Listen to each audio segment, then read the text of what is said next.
In fact আমার দাদুরাও কোনো সময় একটা টাকাও দেয়নি। আমার বাবা ছিল না, কিন্তু আমার যখন 3 বছর 3.5 বছর বয়স তখন আমার বাবা মারা গেছিলো।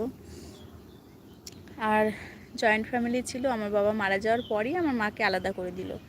এবার আমার বোন তখন 3 মাস আর আমি তখন 3 বছর। 3 বছরের বাচ্চা কতটুকু, আমার মেয়ের থেকেও ছোট। আর 3 মাস, ভাবো 3 মাসের বেবি কতটুকু।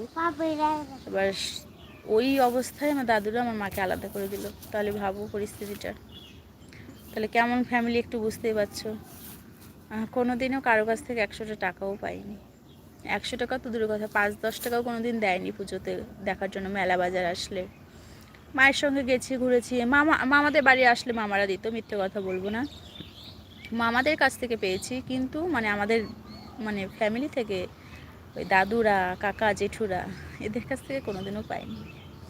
দিনগুলো খুব মনে পড়ে, তাই ভাবি মানে যাদের বাবা নেই